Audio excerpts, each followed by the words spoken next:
Around 2000 BC, deep in the dense green jungles of Mesoamerica, the earliest Maya communities began to take root. Families settled along rivers and fertile hillsides, drawn by rich soil and abundant water. They cultivated maize, beans, squash, and even cacao crops that would sustain them for generations and form the foundation of Maya culture. Life in these early villages was simple but deeply connected to the land. People worked together to plant, tend, and harvest their crops, sharing food and responsibilities among neighbors. Homes were small, made of thatch and wood, yet they formed the heart of a growing community. Rituals began to appear alongside daily life, as the Maya sought to honor the forces of nature that governed their survival: the sun, the rain, and the earth itself. Even in these earliest settlements, seeds were being sown not only for crops, but for a civilization that would one day build towering cities, monumental pyramids, and intricate temples. These humble beginnings laid the foundation for centuries of knowledge, art, and culture. A legacy that would eventually stretch across Mesoamerica, leaving an imprint that survives to this day.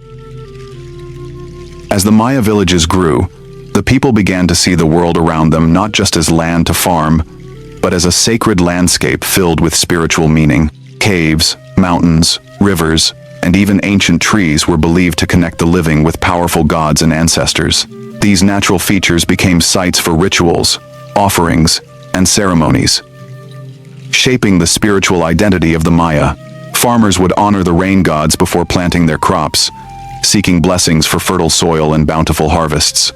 Over time, religion and agriculture became inseparable, with seasonal cycles guiding both work and worship.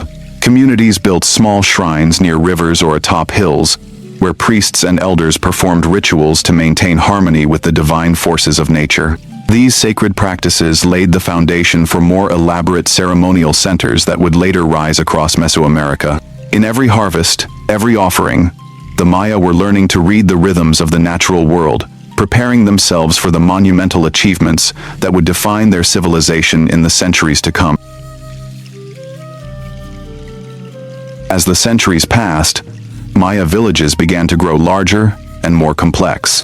With expanding populations, new leaders emerged to organize not only farming and food storage, but also the rituals that connected communities to the gods. These early chiefs began to gain prestige, their status reinforced by control over vital resources like maize, cacao, and water. At the same time, the Maya were not isolated trade networks stretched across regions, bringing in precious materials such as jade, obsidian, and salt. These goods were not just practical, they became symbols of wealth and power, helping leaders reinforce their authority. As villages became more structured, social hierarchies emerged. Some families held influence over land and trade, while others labored in the fields or crafted goods. This growing inequality set the stage for the first formalized chiefdoms, where political authority and religious power were intertwined. Communities learned that leadership meant responsibility over both the material and spiritual well-being of their people, a lesson that would guide the Maya as they moved toward building monumental ceremonial centers and, eventually, the great city-states of the classic era. As Maya villages continued to grow, they began evolving into more than just farming communities. Small settlements transformed into ceremonial centers, becoming the heart of both religious life and community gatherings. Sites like Nakbe rose in the lowlands, featuring early temples, plazas, and platforms that marked the first monumental architecture of the Maya. These structures were not built by a single ruler but through the efforts of entire communities, as families and neighbors worked together in large-scale projects that required coordination, skill, and shared purpose. Labor was organized around seasonal cycles, with planting and harvest seasons dictating construction schedules. These early centers were places where people could come together for festivals, rituals, and marketplaces, strengthening social bonds and collective identity. The emergence of ceremonial architecture marked a turning point for the Maya, from scattered villages to a society capable of planning, building, and organizing on a grand scale. In these early temples and plazas, the seeds of political authority, religious hierarchy, and urban life were planted, paving the way for the first great Maya cities that would dominate the classic period. Around 1000 BC, the Maya civilization reached a remarkable milestone with the rise of El Mirador, one of the first true cities in the Americas. Towering pyramids and vast plazas transformed the jungle landscape, signaling the growing power and sophistication of Maya society. Streets and causeways connected neighborhoods, plazas, and ceremonial centers, allowing people, goods, and ideas to flow across the city with surprising efficiency. El Mirador was more than just an architectural marvel. It became the political and religious heart of the early Maya world. Rulers presided over complex social and ceremonial life, directing both labor and ritual activities. Priests performed sacred ceremonies in the massive temples, while markets and workshops hummed with daily life. The scale of El Mirador reflects a society capable of organizing large workforces, planning urban layouts, and expressing religious and political authority through monumental construction. In many ways, El Mirador set the stage for the classic Maya cities that would later dominate the lowlands, proving that the Maya were capable of achieving urban and cultural brilliance long before the rise of Tikal, Copan, or Calakmul. As cities like El Mirador flourished, the Maya began to harness the power of knowledge to organize and record their world. They developed hieroglyphic writing, a sophisticated system of symbols that allowed them to document rituals, genealogies, and the deeds of their rulers. This written language became the backbone of Maya culture, preserving history for future generations. Alongside writing, the Maya created early versions of their calendars. The 260-day ritual calendar, guiding ceremonies and religious life, and the 365-day solar calendar, essential for agriculture and planning. These calendars were not only practical, but deeply connected to Maya cosmology, linking the cycles of the heavens to the rhythm of daily life. Mathematics also advanced during this period, including the revolutionary concept of zero, which enabled more precise calculations for trade, astronomy, and architecture. Together, writing, calendars, and mathematics reflected a culture increasingly capable of planning complex ceremonies, building monumental structures, and understanding the cosmos, setting the intellectual foundation for the golden age of the classic Maya cities that would follow. By 400 BC, Maya society had become increasingly organized around powerful ruling families. These lords claimed divine ancestry, presenting themselves as intermediaries between the gods and their people. This sacred connection justified their authority and helped maintain social order. Dynasties began to take shape, with rulers overseeing not only ceremonies and religious rituals, but also the collection of tribute, labor, and resources from their communities. Society grew more stratified. Nobles held political and religious power, artisans and scribes preserved cultural and intellectual traditions, while farmers and laborers supported the city through their work in the fields and on monumental construction projects. This emerging social hierarchy allowed the Maya to coordinate complex urban projects, defend their cities, and expand trade networks. With lineages and leadership firmly established, Maya society was ready to evolve into the grand city-states of the classic period, where rulers would leave behind a legacy of monumental architecture, art, and written records for generations to come. By 250 AD, the Maya were on the brink of a new era, the Classic period, a time of immense cultural and political achievement. Monumental architecture now spread across Mesoamerica, with towering pyramids, grand palaces, and expansive plazas transforming the landscape. These impressive structures reflected not only religious devotion, but also the growing power of Maya rulers and their city-states. Writing, calendars, and dynastic kingship were firmly established, providing the tools to record history, plan rituals, and govern complex societies. The lessons learned from early villages, ceremonial centers, and pre-classic cities like El Mirador had laid the groundwork for a civilization capable of extraordinary achievements. With knowledge, social organization, and political structures in place, the Maya were poised to enter their golden age, a period when art, architecture, science, and trade would flourish across the lowlands and beyond. The stage was set for the rise of city-states like Tikal, Calakmul, and Copan, whose rulers would leave a legacy that continues to captivate the world today.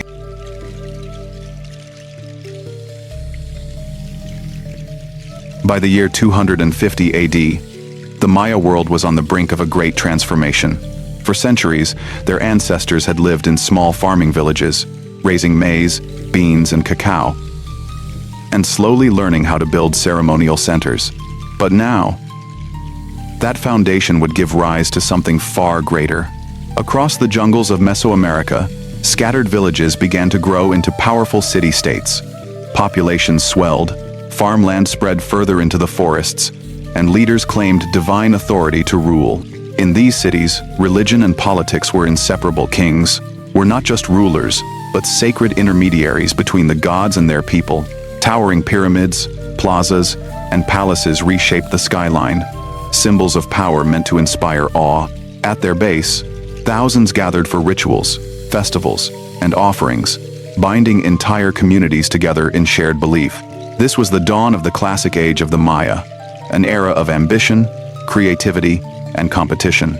The stage was set for centuries of brilliance, where mighty cities would rise, alliances would be forged and broken, and some of the greatest rulers of the ancient world would leave their mark. From this moment forward, the Maya world was no longer just surviving. It was reaching for greatness. As the classic age unfolded, the Maya world became a landscape of rising cities and rival powers. Among the most ambitious were Tikal, and Copan, each striving not only to survive, but to dominate. At the heart of these cities rose towering temples and sprawling plazas, their massive stone structures built to impress both the living and the gods. The construction of each pyramid, each palace, was a statement, a declaration of wealth, strength, and divine favor. These cities were no longer just places to live, they were stages upon which kings displayed their power. Rulers used art and architecture as weapons of prestige. Across the plazas, great stelae, tall stone monuments were raised. Carved with intricate glyphs and portraits, they told stories of royal bloodlines, military victories, and sacred rituals. Every stela was both history and propaganda, reminding subjects and rivals alike of who held authority. But with power came competition. As one city grew, another sought to outshine it. This rivalry between Maya city-states would shape their history for centuries, fueling wars, alliances, and betrayals. The world of the Maya was now a chessboard of kings and cities, each move bringing glory to some and ruin to others. From the shadows of rising cities came the first great rulers, legendary figures who shaped Maya history for generations to come. In Tikal, the dynasty traced its origin to Shuk, remembered as the founder who established the royal bloodline. His name carried both political weight and sacred meaning, for Maya kingship was never seen as ordinary. To rule was to embody the divine. Maya kings claimed descent from the gods themselves, their right to power written into both history and the heavens. Coronations were not mere ceremonies, they were sacred events, binding the ruler to the cosmic order and granting him authority over land, people, and ritual. Dynasties soon became the backbone of Maya politics. Power was passed from father to son, and each new ruler inherited not only the throne, but also the sacred duty to protect and expand the kingdom. Warfare was one path to glory, as victories brought captives, tribute, and prestige. Another was through marriage, as alliances between noble families knit the Maya world into a complex web of loyalties and rivalries. Through religion, warfare, and diplomacy, the first dynasties secured their place at the center of Maya life. With every generation, their power grew stronger, setting the stage for the dazzling centuries of classic Maya rule to come. In the classic Maya world, politics and religion were inseparable. Kings were not only rulers, they were sacred mediators between the human and divine. Every temple, plaza, and pyramid was designed to remind people that their leaders held the power of the gods themselves. Elaborate ceremonies became the stage where this sacred authority was displayed. Priests and rulers donned ornate costumes, masks, and headdresses, transforming into living embodiments of deities and ancestors. Through dance, chanting, and ritual offerings, they sought to maintain the cosmic balance that kept crops growing, rains falling, and the sun rising. But these ceremonies were not without sacrifice. Human blood was seen as the most powerful offering to the gods. Rulers performed ritual bloodletting, piercing their tongues or skin to draw sacred blood, proving their devotion and renewing the bond between the heavens and earth. In moments of great need, war, famine, or drought, captives were offered in sacrifice, their deaths believed to nourish the gods and ensure the survival of the people. The temples themselves stood as cosmic centers, towering stone mountains that connected the three realms of Maya belief: the underworld below, the human world on the surface, and the heavens above. By ascending these sacred stairways, rulers symbolically climbed closer to the gods, demonstrating their divine role for all to see. Religion was not just faith, it was the very foundation of Maya power, binding kings, gods, and people into one eternal order. While religion gave Maya rulers sacred power, it was their mastery of time that elevated them to near-mythic status. To the Maya, time was not simply a way to measure days, it was a living force, a cycle of creation and renewal that governed the destiny of both people and gods. Two great calendars guided their world. The 260-day ritual calendar, used to time ceremonies and divination, mapped the spiritual heartbeat of the cosmos. Alongside it, the 365-day solar calendar followed the rhythm of planting and harvest. Together, they formed the calendar round, a system so precise that it could track cycles thousands of years into the past and future. Maya astronomers, working atop temple observatories, gazed at the heavens with incredible accuracy. They charted the movements of Venus, predicted eclipses of the sun and moon, and aligned their pyramids with celestial events. For them, the sky was a divine script, and only those trained in its secrets could read it. Mathematics was the tool that made this mastery possible. The Maya were among the first in the world to develop the concept of zero, a breakthrough that allowed them to calculate vast spans of time and create records carved into stone. Through numbers and stars, the Maya bound heaven and earth together, proving that their kings and priests not only ruled the land, they ruled time itself. As the Maya mastered time and the cosmos, their earthly struggles grew more complex. By the 5th and 6th centuries, the landscape of Mesoamerica had transformed into a patchwork of powerful city-states, each seeking dominance. These kingdoms were never isolated. They lived and thrived in a world of shifting alliances, uneasy truces, and sudden betrayals. At the heart of this political chessboard stood Tikal and Chichén, two titans locked in a rivalry that would shape Maya history for centuries. Both sought to control vital trade routes that carried jade, obsidian, cacao, and feathers across the lowlands. Their alliances spread like webs, drawing smaller cities into their orbits, some willingly, others by force. But war was more than a struggle for land. To the Maya, battle was sacred. Capturing an enemy ruler or noble was a triumph far greater than seizing territory. These captives were paraded through plazas, their fates sealed in ritual sacrifice meant to honor the gods and affirm the victor's divine right to rule. On towering stelae, kings proclaimed their victories in glyphs and images, ensuring that every conquest and every defeat was recorded for eternity. The wars of kings were not just about power, they were about cosmic order itself, where politics, religion, and destiny were forever entwined. While Tikal and Chichén fought for supremacy in the lowlands, far to the south another jewel of the Maya world was rising, Copan. Nestled in the fertile valleys of present-day Honduras, Copan emerged as both a political stronghold and a center of unmatched creativity. Its story begins with Chichén Mo, a warrior king whose name means Sunday-eyed Quetzalcoatl. Tradition tells us he came from outside the valley, perhaps linked to central Mexico, bringing with him both legitimacy and new ideas. From his reign onward, Copan's dynasty stretched across centuries, weaving together politics, art, and religion. Unlike the militaristic cities locked in constant rivalry, Copan's strength shone through its artistry. Stelae carved with exquisite detail lined its plazas, depicting kings with elaborate headdresses and sacred regalia. The hieroglyphic stairway, one of the most remarkable monuments in the Maya world, carried thousands of glyphs, telling the dynastic history of its rulers. But Copan was more than a gallery of stone. It became a vibrant hub of intellectual life, where scribes, astronomers, and artisans pushed Maya culture forward. Its rulers combined political power with spiritual authority, hosting rituals that reinforced their connection to the gods and the cosmos. Though smaller than the great northern capitals, Copan's brilliance lay in its fusion of politics and art, a city where stone itself became a canvas, preserving the genius of the southern Maya for eternity. By the dawn of the 7th century, the Maya world was anything but peaceful. Rivalries had intensified, and two superpowers, Tikal in the central lowlands and Calakmul farther north, rose to lead rival alliances.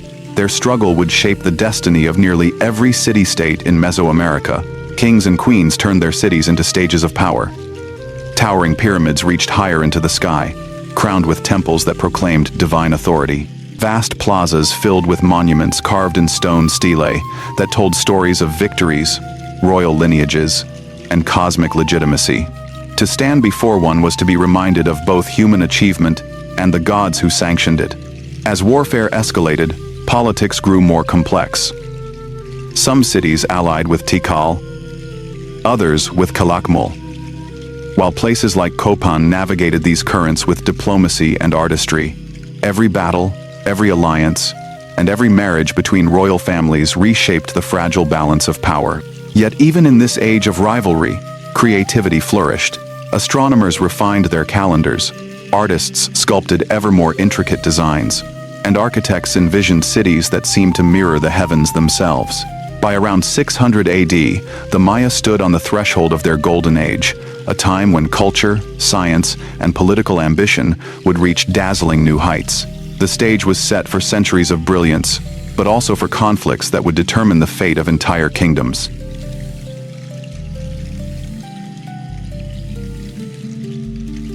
By the dawn of the 7th century, the Maya world had become a dazzling mosaic of power and creativity. From the jungles of Guatemala to the plains of Yucatan, cities flourished, their skylines crowned with soaring temples, palaces, and vast plazas that proclaimed the authority of kings. Trade networks carried obsidian, jade, cacao, and feathers across great distances, weaving the Maya into the wider fabric of Mesoamerica. Merchants and caravans connected city-states not just through goods, but through stories, ideas, and traditions. Art and scholarship reached new heights. Murals and painted ceramics told the myths of creation, the triumphs of rulers, and the rituals that bound the people to the gods.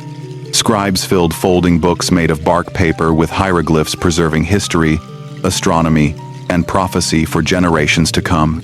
This was a world where power was expressed not only in stone and conquest, but also in knowledge and imagination. The stage was set for the Maya's greatest centuries, an age of brilliance, rivalry, and glory at the very height of their civilization. Amid the vast rainforests of the central lowlands, one city rose higher and shone brighter than nearly all the rest: Tikal, the city of the great jaguar. By the 7th century, Tikal had become a center of politics, religion, and power, home to tens of thousands of people. Its rulers commanded the construction of immense pyramids, their temples rising above the canopy like stone mountains.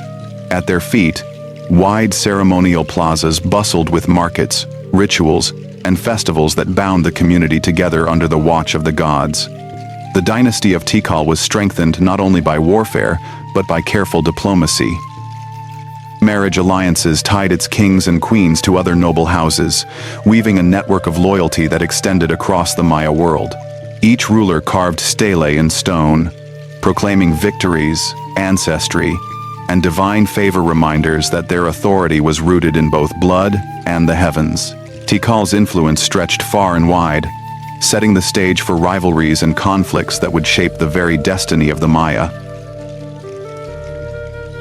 While Tikal rose as a great city in the central lowlands, another power was taking shape to the north: Calakmul, known as the Snake Kingdom. Hidden deep within the forests, Calakmul grew into one of the largest Maya cities ever built, with sprawling palaces, pyramids, and causeways that stretched across the jungle. The kings of Calakmul adopted the serpent as their sacred emblem, a symbol of renewal, wisdom, and cosmic power. By claiming this divine connection, they cast themselves not just as rulers of men, but as chosen intermediaries between gods and earth. Their dynasty became known as the Snake Lords, feared and respected across Mesoamerica. Calakmul's strength lay in its web of alliances. Through warfare, tribute, and strategic marriages, it bound dozens of smaller cities into its orbit. Each new conquest expanded its reach, and every victory was carved in stone stelae that proclaimed the glory of its kings. In time, Calakmul stood as Tikal's greatest rival. Their rivalry was not a single war, but a centuries-long struggle for dominance, where religion, politics, and power collided. Together, these two superpowers would decide the fate of the Maya world. As the 7th century dawned, the Maya world stood on edge. Peace had dissolved, and two mighty capitals, Tikal in the central jungles and Calakmul to the north, commanded rival coalitions that stretched across Mesoamerica. Their contest for supremacy would determine the fate of nearly every kingdom. Rulers turned their cities into theaters of dominance. Pyramids climbed ever higher into the sky. Temples glittered with divine authority, and sprawling plazas became galleries of stone stelae, each monument a record of triumph or humiliation. Yet these wars were rarely about territory alone. They were struggles for honor and renown. To seize a rival noble or even a king meant unparalleled prestige, the chance to display captives in ritual sacrifice and claim the favor of the gods. In the wake of such victories, entire cities could abandon their loyalties overnight. Control of trade routes, streams of tribute, and sacred legitimacy all hung in the balance. When Tikal and Calakmul clashed, the tremors spread far beyond the battlefield, compelling lesser lords to choose allegiance or be swept aside. For generations, their rivalry raged like a fire, defining the classic Maya era as an age of brilliance and relentless conflict. For more than a century, Calakmul's Snake Kings held the upper hand, pressing their dominance across the Maya world. Tikal, once a proud superpower, seemed destined to remain in the shadow of its rival. But in the late 7th century, a king rose who would change the story. His name was Jasaw Chan Kawil I. In the year 695 AD, Tikal and Calakmul clashed in a decisive battle. Against the odds, Jasaw Chan Kawil led his armies to a stunning victory, shattering Calakmul's prestige and breaking its grip over allied cities. The balance of power swung back toward Tikal, restoring its place as one of the greatest Maya capitals. To commemorate his triumph, Jasaw oversaw the construction of monumental temples that still dominate the skyline today. Most famous is Temple 1, also called the Temple of the Great Jaguar, where he would later be entombed.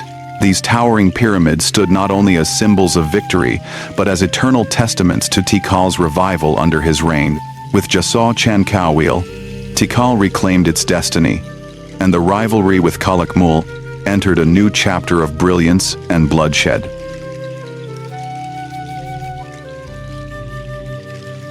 While Tikal regained its strength under Jasaw Chan Kawil, other Maya cities were also rising to prominence. Among them was Naranjo, a city in the central lowlands that had faced years of decline. In the early 7th century, a remarkable figure arrived to restore its glory. Lady Six Sky, a queen whose power and influence would echo across generations. She was not just a symbolic leader. Lady Six Sky led armies into battle, reclaiming territory and forging alliances with neighboring cities. Through her strategic acumen, Naranjo regained prestige and influence in the Maya world. But her power extended far beyond the battlefield. She performed sacred rituals, oversaw ceremonies, and ensured that the gods favored her city, blending political authority with spiritual leadership. Her reign is a striking reminder that women could wield extraordinary power in the Maya civilization. Under Lady Six Sky, Naranjo flourished, leaving behind monuments and inscriptions that tell the story of a queen who shaped her city's destiny.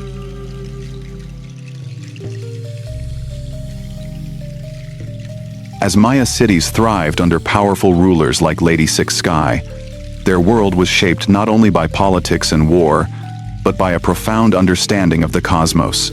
Maya astronomers meticulously tracked the movements of the sun, moon, and planets, predicting eclipses and seasonal cycles with astonishing accuracy. Across the region, monumental observatories rose, including structures in cities such as Uxmal and Copan, allowing priests and scholars to chart the heavens. These observations guided agriculture, religious ceremonies, and even political decisions, linking cosmic order to earthly power. Art and monumental stelae celebrated rulers as intermediaries between gods and mortals. Murals, carvings, and sculptures depicted divine narratives, kingship, and celestial events, ensuring that Maya society remained deeply connected to both the spiritual and the natural world. The union of science, art, and religion defined the golden age of the Maya, leaving a legacy of knowledge and beauty that would inspire generations to come. By the early 9th century, Maya cities had reached the pinnacle of their power. Cities like Tikal, and Copan sprawled across the rainforest, with populations exceeding 100,000. Towering temples, grand plazas, and intricately carved stelae proclaimed the cosmic order and the divine authority of kings and queens. Art, architecture, and scholarship flourished, reflecting the sophistication of Maya society. Yet beneath this dazzling surface, tensions were growing. Competition between city-states intensified, with frequent warfare disrupting trade and alliances. Meanwhile, environmental pressures, including deforestation and soil depletion, began to strain the land that had once sustained such prosperity. The Maya world stood at a crossroads, a civilization at its greatest height, yet facing the seeds of an impending transformation. The glory of the Golden Age was undeniable, but the challenges ahead would soon reshape the entire Maya landscape.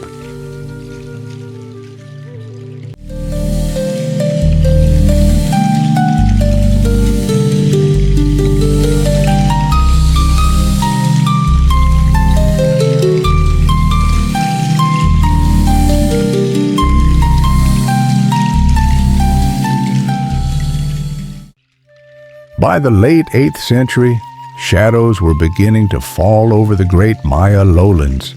Cities that had once thrived with tens of thousands of people, places like Tikal, Copan, and Palenque, now showed the first signs of strain. Populations had swelled so quickly that farmland could no longer keep pace. Hillsides were stripped bare for maize fields, hunting grounds shrank, and rivers grew muddy from overuse. For centuries, Maya kings had celebrated their power with towering stelae carved in stone to proclaim victories and divine right. But now, those monuments grew smaller, less frequent, and at times more desperate in tone. Behind the soaring facades of temples and palaces, unrest was growing. Food was scarcer, common people toiled harder, and political stability began to falter. The Maya world still shone with magnificence, but beneath its brilliance, the foundations were weakening.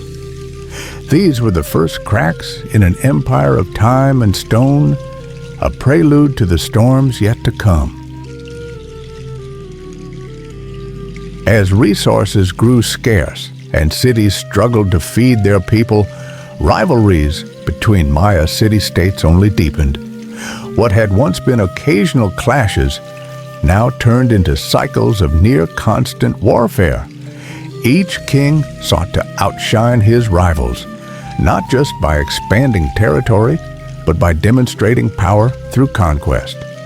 Captives became the most prized trophies of battle. Defeated lords, warriors, and nobles were paraded through plazas, their fates sealed in ritual sacrifice to the gods. These grim spectacles were not only acts of devotion, but powerful political displays. meant to prove that rulers still held the favor of the divine. But endless conflict came at a cost. Armies drained manpower, harvests went untended, and resources that might have strengthened cities were consumed in war. Dynasties that once projected stability and cosmic order began to falter under the weight of bloodshed. What had been a world of dazzling cities and sacred kingship was becoming a battlefield, a stage where survival itself was now uncertain. As wars drained resources and cities pushed the land to its limits, a greater crisis struck. The climate itself began to turn against the Maya. Shifts in weather patterns brought devastating droughts across the lowlands. Rains that once fed fertile fields grew irregular and in some years failed almost entirely. The results were catastrophic. Maize, the very foundation of Maya life, withered in the fields. Crop failures spread famine through towns and villages, forcing families to abandon their homes in search of food. Hunger left populations vulnerable to disease, and unrest simmered as people questioned whether their rulers had truly kept favor with the gods. For kings who had long claimed divine authority, the drought was more than a natural disaster. It was a political one. Temples and rituals could not bring back the rains, and the inability to feed growing populations eroded royal power. What had once been a proud balance of kings, priests, and farmers was unraveling, shaken by a force far beyond human control. By the late 9th century, the unthinkable had begun. One by one, the great capitals of the southern lowlands, Tikal, Copan, Palenque, and many more, were abandoned. The very cities that had once blazed with power and ceremony now stood eerily quiet. Elites who could no longer command loyalty fled their palaces. Farmers, weary of hunger and endless war, drifted away from crowded plazas back to smaller villages or new lands. Without people to maintain them, temples and ball courts fell silent, plazas grew empty, and markets vanished.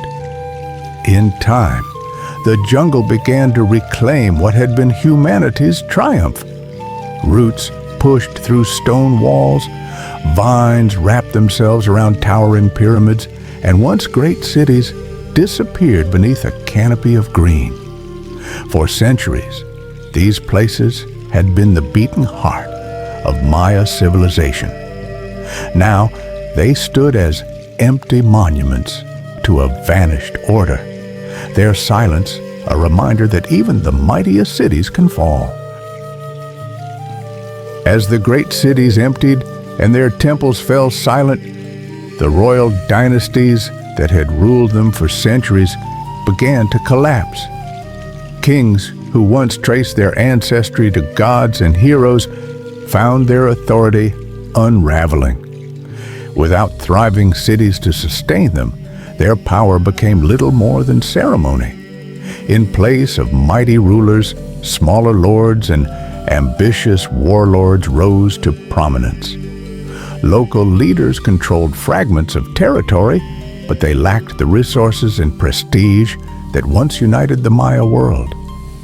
The divine aura of kingship, once the foundation of political and spiritual life, was fading. The classic Maya order, built on dynasties that had endured for generations, fractured into dozens of smaller competing polities. Where once there had been grand alliances and rivalries spanning the lowlands, now there was only fragmentation. The fall of dynasties marked not just the decline of great families, but the end of an era, the unraveling of a system that had defined Maya civilization for centuries. The collapse of the great southern lowland cities did not mean the end of the Maya world. In scattered places, smaller centers endured, holding on to fragments of their former glory. Cities like Quirigua and Sable lingered as regional powers, adapting to the new realities even as the great capitals around them fell silent.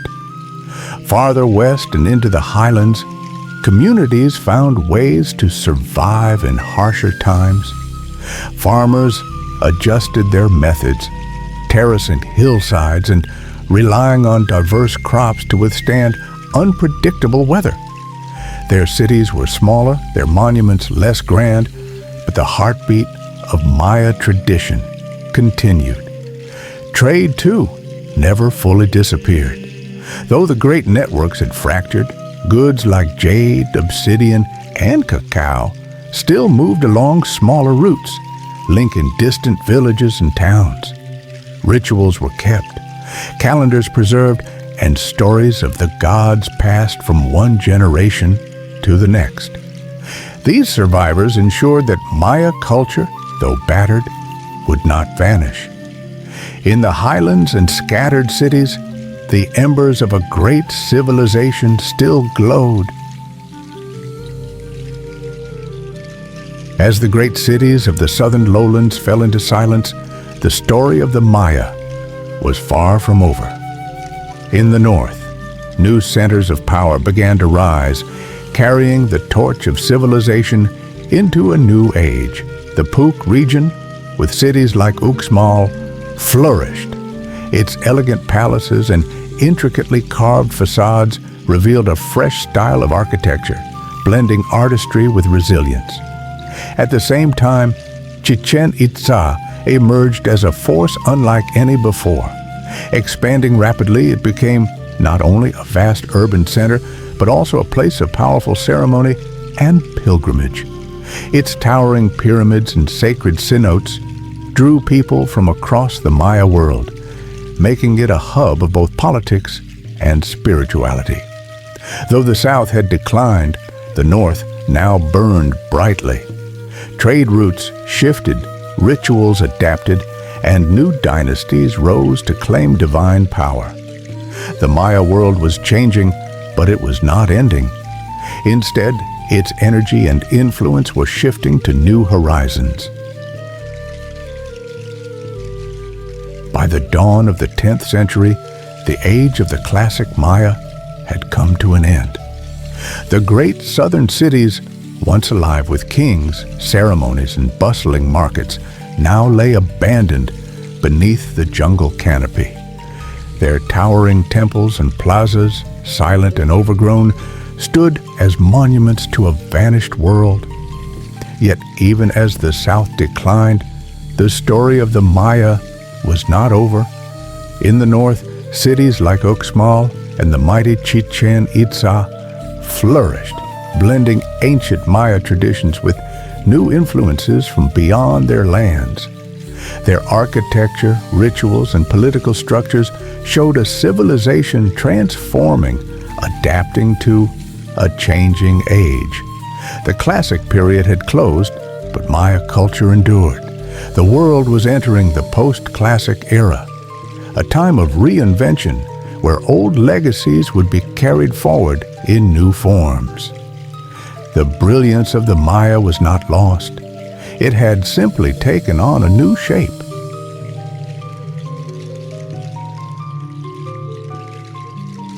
In the centuries after the great collapse of the southern lowlands, the heart of Maya civilization shifted north. Where once cities like Tikal and Copan had ruled, silence now lingered over abandoned temples and plazas.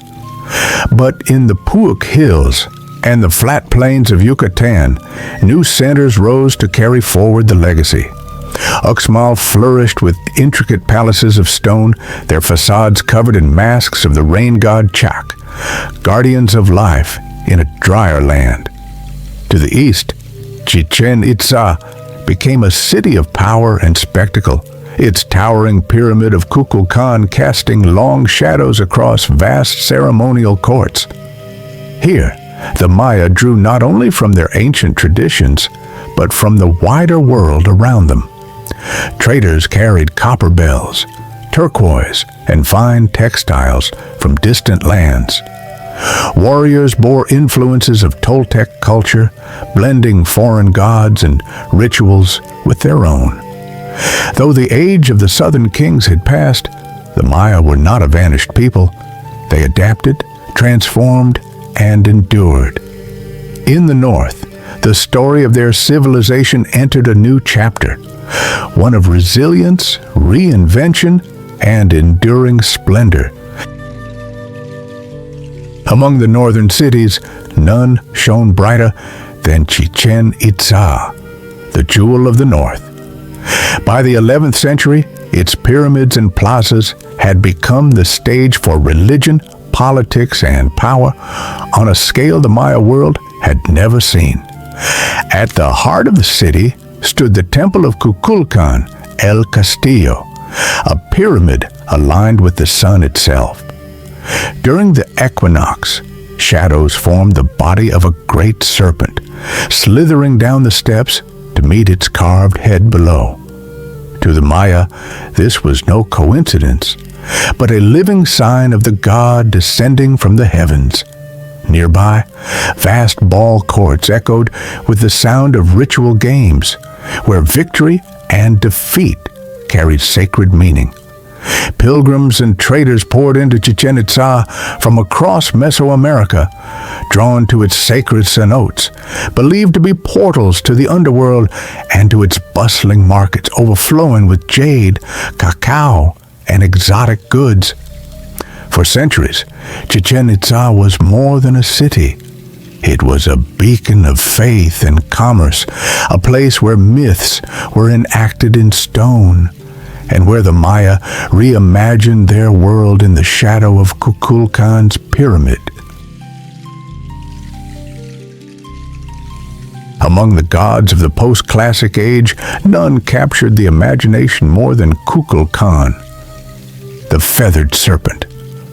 A deity of sky and earth, wisdom and renewal, Kukulkán embodied the balance of worlds. His cult spread swiftly through the cities of the north, carried by priests, merchants, and warriors. To the Maya, Kukulkán was more than a local god. He was linked to Quetzalcoatl, the serpent lord of central Mexico, proof of the deep ties between the Maya and the Toltec world. This blending of traditions gave new shape to Maya religion, weaving foreign influences into ancient belief. Nowhere was his presence felt more strongly than at Chichén Itzá. The pyramid of Kukulkán, El Castillo, was a temple of both stone and light. At the solstices, the setting sun cast a descending serpent of shadow upon its stairway, uniting heaven and earth in a living miracle. Through Kukulkán, the Maya reimagined their place in the cosmos. His image, carved in stone and danced in ritual, was both a promise of renewal and a reminder of the power that flowed through the sacred bond between gods and men. As Chichén Itzá's power faded in the 13th century, a new city rose to prominence, Mayapan. Unlike the dynasties of the classic age, Mayapan was ruled not by a single divine king, but by a confederation of noble families. Together, they shared power, forging a different path for Maya governance. Behind Mayapan's defensive walls, temples and palaces echoed the grandeur of earlier cities. Its leaders maintained order through councils and alliances, balancing the ambitions of noble houses. This system was fragile, yet it allowed Mayapan to dominate the Yucatan for nearly 2 centuries. Even in this new political world, Maya traditions endured. Priests still charted the skies, recording the movements of stars and planets. Artists carved and painted, weaving sacred symbols into murals, pottery, and codices. Rituals honored the gods, blending ancient beliefs with the new cult of Kukulkán. Mayapan stood as the last great capital of the Maya, a reminder that even as old systems collapsed, the creativity, faith, and knowledge of this civilization continued to thrive. In the post-classic world, the Maya were bound together not only by faith and tradition, but by the lifeblood of trade. Vast networks stretched across forests, mountains, and seas, linking cities of the Yucatan with central Mexico and the Caribbean coast.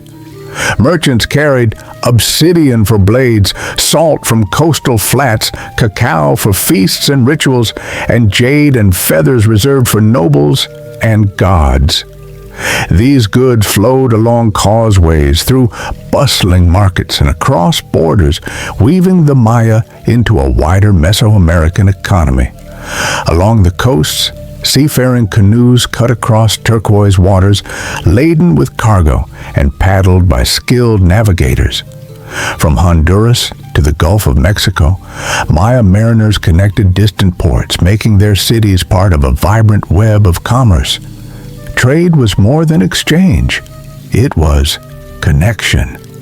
It brought wealth, ideas, and stories, reinforcing the Maya's resilience even in times of shifting power. Through their networks, the Maya proved themselves not only masters of stone and time, but of the roads and waters that bound their world together. While cities across the Yucatan rose and fell, one kingdom endured far longer than most: Tayasal, home of the Itzá Maya. Hidden deep in the Petén region of modern Guatemala, its temples rose above Lake Petén Itzá, a city both remote and resilient. The Itzá traced their heritage to Chichén Itzá, carrying with them traditions of Kukulkán and the memory of past glories.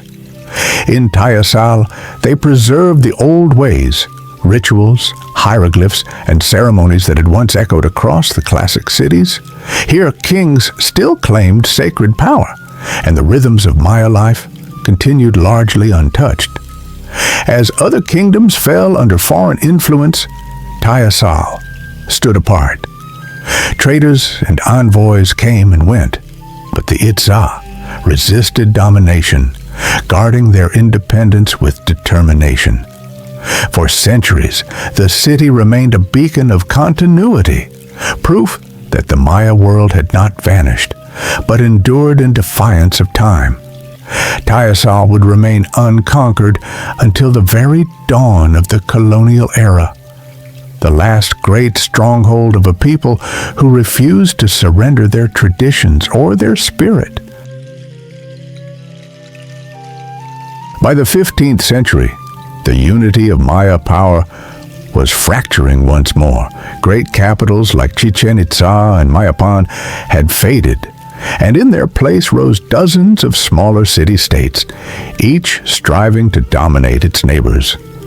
Old rivalries reawakened. Noble houses forged shifting alliances, only to break them in cycles of intrigue and betrayal. Warfare flared across the Yucatan and Petén, not unlike the struggles of the Classic Age centuries before. Armies marched along ancient causeways, their banners raised high, while villages bore the cost of endless conflict. These rivalries drained strength and splintered unity. Where once the Maya had built empires of stone and knowledge, now divisions left them vulnerable. Trade routes faltered, fields went untended, and the cohesion that had sustained their civilization weakened under the weight of internal strife. Yet, even amid division, the spirit of the Maya endured. In their rituals, their markets, and their unbroken devotion to the gods. The 15th century was an age of both resilience and fragility, a final echo of the rivalries that had long shaped the destiny of the Maya world. On the eve of a new century, whispers spread along the Maya trade routes. Merchants spoke of strange ships with white sails, spotted far out on the horizon. Foreigners from across the sea, their origins unknown, their intentions uncertain. The shadow of conquest was drawing near. Already tales of upheaval reached the Maya from distant lands where the Spanish pressed against the shores of the Caribbean. Yet in the forests and cities of Yucatan and Petén, life carried on. Rituals honored the gods, markets bustled with cacao and jade, and priests charted the movements of the stars. Culturally, the Maya world remained strong, a civilization still alive with art, science, and faith. But politically, it stood divided.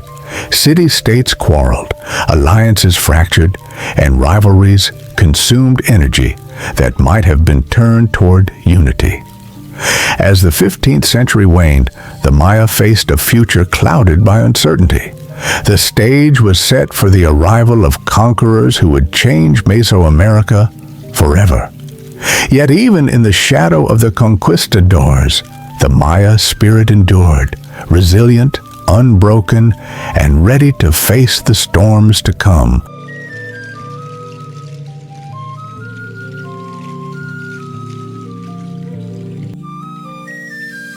In the early years of the 16th century, sails appeared on the horizon of the Yucatan coast. Spanish ships, armed with steel, gunpowder, and foreign gods, entered the world of the Maya. For cities already weakened by centuries of rivalry and shifting power, these strangers represented a threat unlike any they had faced before. At first, encounters were uncertain. Some Maya towns exchanged goods, curious about horses, metal tools, and glass beads. Others met the newcomers with spears and obsidian blades, determined to defend their lands. Yet even where no battle was fought, invisible enemies arrived. Diseases carried across the sea, sweeping through villages with devastating force. The Spanish spoke of empire and conversion, of kings across the ocean, and a single god who demanded obedience. The Maya, heirs to millennia of tradition, measured these claims against their own gods and ancestors. To them, the strangers were powerful, but not invincible.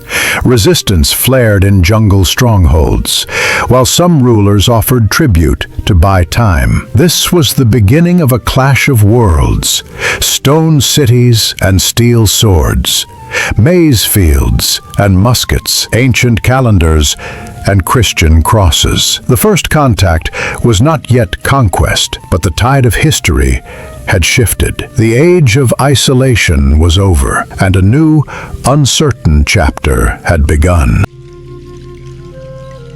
As the 16th century unfolded, the Spanish push into Maya lands turned from contact to conquest. No longer content with trade or tribute, they launched campaigns to bring city after city under their control. Steel swords clashed against obsidian blades, and the thunder of muskets echoed through plazas once meant for rituals and festivals. Horses, beasts the Maya had never known, charged into battle, breaking the lines of warriors who had defended their homelands for generations. Against this new kind of warfare, courage was not enough. The political world of the Maya unraveled. Dynasties that had ruled for centuries were toppled, their sacred authority stripped away. In the north, cities like Chichén Itzá and Mayapan, once proud centers of power, fell silent. In the south, jungle strongholds resisted fiercely, but even they could not withstand the combined toll of war, disease, and betrayal. Temples were burned, palaces abandoned, and stelae toppled into the earth. What had once been the chessboard of kings became a battlefield of ruins. For the Maya, these were years of upheaval, an ending not written in prophecy, but carved in fire and blood. Yet even as cities crumbled, the people endured. Though their kingdoms fell, their spirit would not vanish, carrying the story of survival into the centuries that followed. Even as much of the Maya world fell under Spanish control, one kingdom stood apart, Tikal, the city of the Itzá, rising from the waters of Lake Chichén Itzá. Here, Ajkan Ek, the last great Maya king, held fast against the tide of conquest. From his island capital, he ruled with the traditions of his ancestors. Councils met in ceremonial plazas, rituals honored the gods, and warriors stood guard along the lake's causeways. To outsiders, Tikal seemed both remote and unconquerable, a fortress of stone and spirit, where the old ways endured. The Spanish called Ajkan Ek defiant, but to his people, he was a protector. For decades, he skillfully balanced resistance with diplomacy, offering words when war was costly and steel when peace was broken. His kingdom became a beacon for Maya who refused to yield, a living reminder that their civilization was not yet gone. While empires shifted around them, Tikal remained independent, the last great stronghold of Maya power. Its temples still echoed with chants, its kingship still cloaked in divine authority. In an age when so much had been lost, Ajkan Ek and his people stood as proof that the Maya spirit could not be conquered by sword or cross alone. In 1697, the long struggle of Maya independence reached its final chapter. Spanish ships sailed across Lake Chichén Itzá, cannons aimed at the island city of Tikal. For centuries it had stood unconquered, its temples gleaming above the waters, its kings ruling in defiance of foreign empires. But now, the storm had come. Ajkan Ek and his warriors resisted fiercely, defending causeways and plazas as they had for generations. Yet against gunpowder, steel, and warships, even the strongest hearts could not prevail. The city was overrun, its palaces torn down, its temples repurposed or destroyed. With the fall of Tikal, the last independent Maya kingdom was extinguished. For the survivors, there was no victory. Families were forced from their homes, relocated into Spanish towns, where foreign rulers sought to break their traditions and reshape their lives. Yet conquest was not the same as erasure. In hidden villages and remote forests, the Maya continued to honor their gods, speak their languages, and carry forward the rhythms of their ancestors. The fall of Tikal was not just the collapse of a city, but the closing of an age, the end of kingdoms that had once ruled the jungles of Mesoamerica.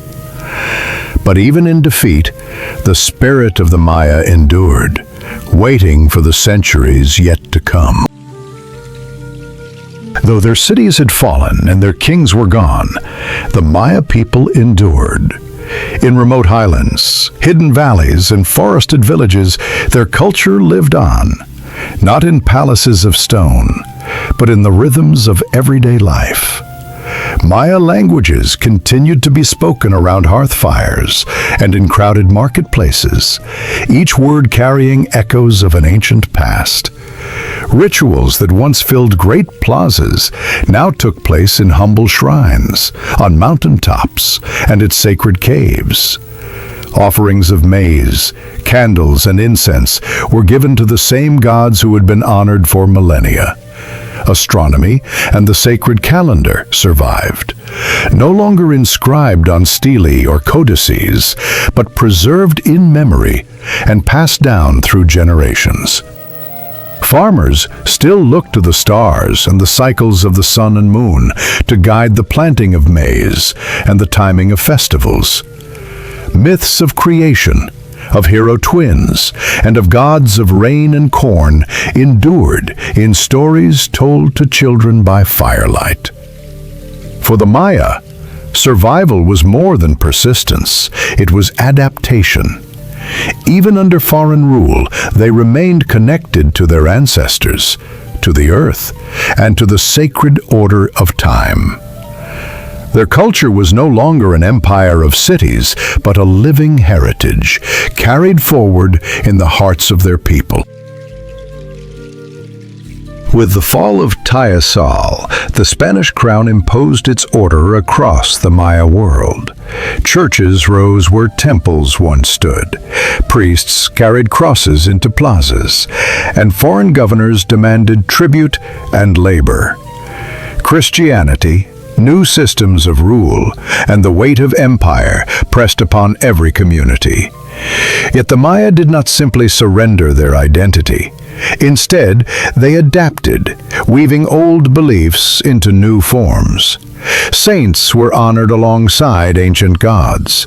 Festivals blended Catholic prayers with rituals for rain and maize. And sacred mountains and caves remained places of devotion even when cloaked in Christian symbols. This blending, known as syncretism, allowed the Maya to preserve the heart of their traditions while appearing to embrace the new. Calendars and ceremonies continued in secret, hidden within the rhythms of colonial life. Stories of gods and ancestors were whispered behind closed doors, ensuring that memory outlasted conquest. Through adaptation, Maya cultures survived. Though the shape of rituals changed, their meaning endured. Each candle lit at a shrine, each offering of maize, carried echoes of a civilization that refused to vanish. The colonial world sought to reshape the Maya, but instead, the Maya reshaped the colonial world, leaving behind a legacy of resilience, creativity, and unbroken identity. Today, the Maya are not a vanished people, but a living culture of millions, spread across Mexico, Guatemala, Belize, and Honduras. In villages and cities alike, their presence is felt in language, art, and tradition. Threads of identity that have endured through centuries of change. Maya languages are still spoken by families across the region, linking the present to an ancient voice. Weaving tells stories in color and pattern, with every cloth a tapestry of memory, sky, and earth. Music, dance, and ritual blend the old with the new, carrying forward rhythms that echo through generations. In the modern world, Maya communities face challenges: poverty, discrimination, and the pressures of globalization. Yet they also rise with strength and activism, protecting their lands, defending their languages, and preserving sacred traditions. From local councils to international movements, the Maya speak not only for their past, but for their future. The legacy of the Maya is no longer just measured in pyramids or ruined cities, but in the resilience of people who continue to shape their destiny. Their story is not one of disappearance, but of survival and renewal. Proof that an ancient civilization can live on, vibrant and unbroken, in the hearts of its descendants. Across the jungles of Mesoamerica, stone pyramids still rise above the trees, silent witnesses to a civilization of brilliance. At sites like Tikal, Palenque, Copan, and Chichén Itzá, the artistry of the Maya endures in temples, stelae, and murals. Echoes of kings, priests, and people who once filled these plazas with life. The codices, though few survive, preserve their knowledge of astronomy, mathematics, and prophecy, reminders that the Maya were among the world's greatest thinkers. Their calendars mapped the heavens with astonishing precision, their architecture aligned with the stars, and their stories wove together the human and the divine. But the Maya are not only monuments and ruins, they are a living people, millions strong, who continue to speak their languages, celebrate their festivals, and pass on traditions to their children. In weaving, in song, In prayer, the heart of the Maya world still beats. Their legacy is not frozen in the past, but alive in the present, a testament to resilience, creativity, and human spirit. From ancient kings who carved stone to modern voices defending culture and land, the Maya remind us that civilizations do not simply vanish. They transform, they endure, and they inspire across centuries and into the future.